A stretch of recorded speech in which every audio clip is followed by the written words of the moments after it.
Everyone, मैं हूँ राधा चौहान और आपके अपने चैनल क्रिएटिव चौहान में आपका बहुत बहुत स्वागत है।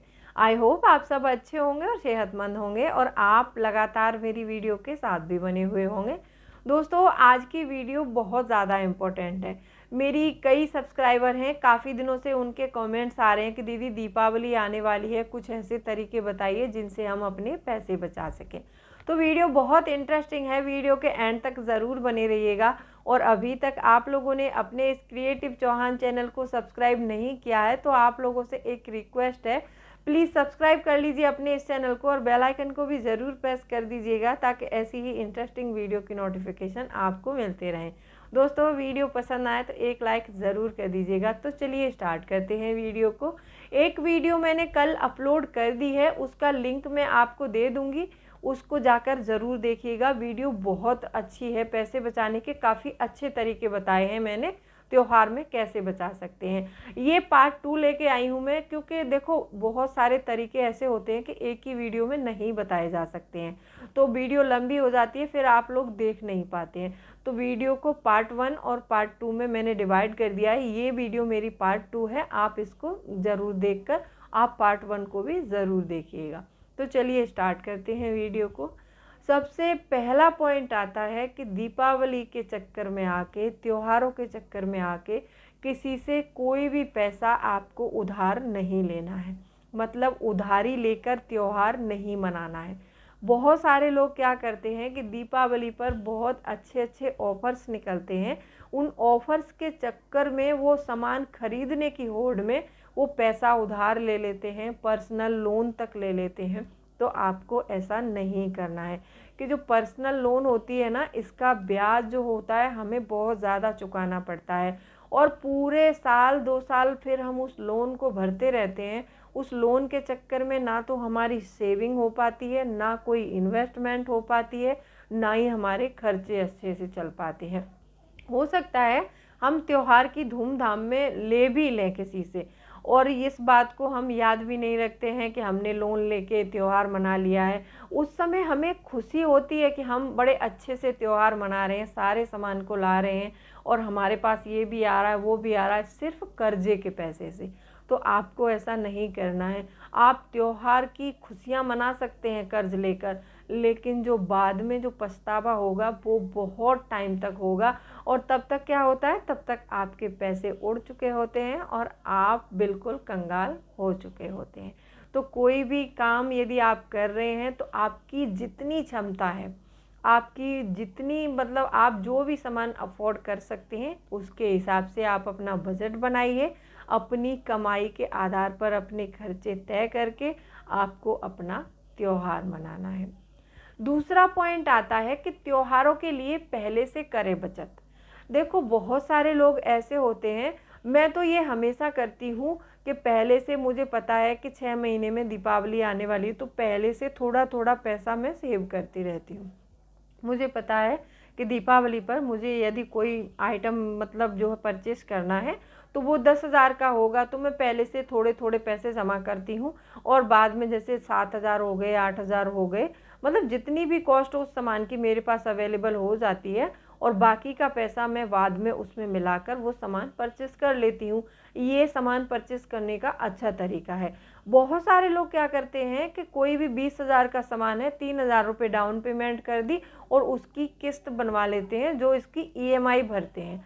अब वो ईएमआई साल 2 साल भरते रहते हैं, फिर वो ना बोर हो जाते हैं, क्योंकि हर महीने ईएमआई आ रही है, बच्चों की फ़ीस आ रही है, घर का भी खर्च है और अपने उसमें से पैसे नहीं बच पा रहे हैं, तो लोग फ्रस्ट्रेट हो जाते हैं। फिर ऐसे चक्कर में आके वो कहीं जॉब स्विच करने का सोचते हैं, कहीं कुछ करने का सोचते हैं, मतलब दिमाग में स्ट्रेस होने लगता है। तो ऐसा आपको नहीं करना है। आपको लगता है कि मुझे त्योहार पर कोई आगे जाके चीज़ परचेस करनी है, तो उसके लिए पहले से थोड़ा थोड़ा पैसा जमा करना स्टार्ट कर दीजिए और त्योहार जैसे ही आए आप अपना थोड़ा सा पैसा अपने बजट के अनुसार उसमें मिलाकर वो चीज़ परचेस कर सकते हैं। क्योंकि ईएमआई पर जो चीज़ें हम परचेस करते हैं ना, उनमें ब्याज बहुत ज़्यादा आता है और वो पहले से ब्याज जोड़ देते हैं उसमें। जितना साल भर का ब्याज बनेगा वो सारा ब्याज जोड़ने के बाद में वो उसकी किस्त बना देते हैं। तो जो हमारा जो हमने अमाउंट का सामान लिया होता है उसमें बहुत कम पैसा जमा होता है, सारा पैसा हमारा ब्याज में जा रहा होता है।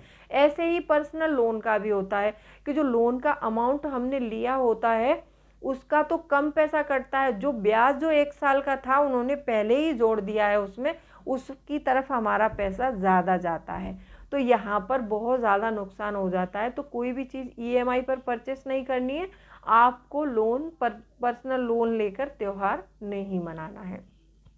तीसरा पॉइंट आता है कि बहुत ही आकर्षक डील और सेल्स पर छूट मिल रही है, उसके चक्कर में बहुत ज़्यादा अंधाधुंध सामान परचेस नहीं करना है। अब वो चाहे आपके कपड़े हों, चाहे आपके गहने हो, चाहे आपके घर का सामान हो, चाहे कोई पर्टिकुलर कोई इक्विपमेंट आपने ख़रीदना है वो हो, उसमें क्योंकि ऐसा होता है ना कि दीपावली पर मार्केट में आप जाइएगा तो कहीं पर 70% ऑफ मिलेगा, कहीं पर 90% ऑफ मिलेगा। तो उस ऑफर्स के चक्कर में आके ना हम बहुत सारा पैसा ऐसी चीज़ों पर बर्बाद कर देते हैं कि जिनकी हमको ज़रूरत नहीं है, लेकिन हमने क्या सोचकर ख़रीदी है वो चीज़ें कि आने वाले समय में काम आएंगी। और वो चीज़ मान लो हमने ख़रीद ली अभी और वो चीज़ हमारी 2 साल तक ऐसे ही पड़ी है, तो वो हमारा पैसा वेस्ट ही हो जाता है, क्योंकि उस चीज़ पर जो पैसा हमने खर्च किया था उसका कुछ बढ़ोतरी नहीं हो रही है। उस इक्विपमेंट में डाल दिया और वो इक्विपमेंट हमारा घर में पड़ा है और कोई यूज़ में भी नहीं आ रहा। हम सोच रहे हैं आज यूज़ करेंगे, कल यूज़ करेंगे, तो ऐसे करते करते साल 2 साल निकल जाते हैं, वो पैसा हमारा वहाँ पर डंप हो जाता है। तो आपको ऐसा नहीं करना है। एक ब्रांड के चक्कर में आके बहुत ज़्यादा पैसा बर्बाद मत करना। बहुत सारे लोगों को मैंने देखा है कि इस ब्रांड का ये चीज़ खरीदेंगे बहुत अच्छा है, क्योंकि जहाँ पर ब्रांड का ठप्पा लगते ही पैसा हमारा वहाँ पर डबल हो जाता है। क्योंकि आपने देखा होगा कि कोई नॉन ब्रांड वाली चीज़ हम परचेस करते हैं तो वो कम पैसे में आ जाती है, यहीं पर हम ब्रांड वाली चीज़ें परचेस करते हैं तो वहाँ पर बहुत ज़्यादा पैसा खर्च होता है। तो ब्रांड के चक्कर में आके कभी ज़्यादा पैसा खर्च मत कीजिएगा। हाँ, एक चीज़ याद रखिएगा, यदि आप कोई इलेक्ट्रिक आइटम खरीद रहे हैं तो वो आप ब्रांड वाला ही खरीदिएगा, क्योंकि ब्रांड वाला इलेक्ट्रिक आइटम जो होते हैं ना वो बहुत महंगे भी आते हैं और वो जल्दी ख़राब भी होते हैं। अगर हम नॉन ब्रांड का ख़रीदते हैं तो उसकी कोई गारंटी भी नहीं होती है, तो ऐसे चक्कर में हमारा बहुत पैसा खर्च हो जाता है उसमें, क्योंकि वो बहुत जल्दी ख़राब भी हो जाएगा, उसमें रिपेयरिंग में देना पड़ेगा और सस्ते के चक्कर में हमने ले लिया है तो वहाँ पर वो पैसा बर्बाद ही समझ लीजिएगा। यदि आप इलेक्ट्रिक आइटम खरीद रहे हैं तो वो ब्रांड वाला ही खरीदिएगा। यदि मान लो कपड़े हैं, जूते हैं, घड़ी है या कोई ऐसा सामान है तो वो नॉन ब्रांड का भी खरीदेंगे तो भी चलेगा। ये चीज़ आप हमेशा याद रखिएगा। अच्छा, एक मेरी सब्सक्राइबर हैं, उनका कमेंट आया था कि मतलब यदि हम दीपावली पर गोल्ड में निवेश करना चाहते हैं तो किस टाइप का गोल्ड खरीदना चाहिए। तो मैं बता दूं आपको कि जो हम गोल्ड के ऑर्नामेंट्स खरीदते हैं ये इसमें हमारा पैसा डंप हो जाता है, इसमें हम कुछ नहीं कर पाते हैं।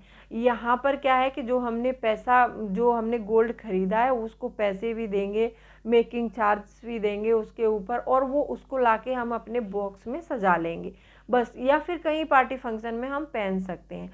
यदि फिर हम उस गोल्ड के ऑर्नामेंट को, उसी सुनार को जिससे हमने परचेस किया है, बेचने जाते हैं तो वहाँ पर वो उसमें काटता है, मतलब कुछ सोना कम करके पैसे देता है। मैंने देखा है गांव में हम लोग जब बनवाते हैं ऑर्नामेंट्स तो जब उसको तुड़वाते हैं तो उसमें वो कम करके देता है पैसे, तो वहाँ पर हमारी जो बचत नहीं हुई, हमारा और सोना उसने काट के दोबारा से बनवाएंगे, फिर उस पर मेकिंग चार्जेस देंगे। तो ये मतलब एक अच्छा निवेश नहीं माना जाता है मेरे हिसाब से। आप क्या कर सकते हैं, सोवरन गोल्ड बॉन्ड आते हैं, आप वो खरीद सकते हैं, जिसको आजकल डिजिटल गोल्ड बोलते हैं। डिजिटल गोल्ड में निवेश करना बहुत अच्छा होता है, वो सरकार हर साल निवेश उसको मतलब खरीदने के लिए बोलती है, आप उसके बारे में जानकारी लीजिए। यदि आप सोवरन गोल्ड बॉन्ड्स के बारे में जानना चाहते हैं तो मैं आपको पूरी वीडियो एक डिटेल में बनाकर दे दूंगी। जो डिजिटल गोल्ड है इसमें हमें ज़्यादा निवेश करना चाहिए। तो आई होप आज की वीडियो आपको पसंद आई होगी। वीडियो पसंद आई है तो वीडियो को लाइक शेयर कर दीजिएगा। तो चलिए मिलती हूँ अगले वीडियो में, तब तक के लिए bye bye, thanks for watching. और कोई भी क्वेरी है तो आप मुझे कमेंट सेक्शन में लिख सकते हैं।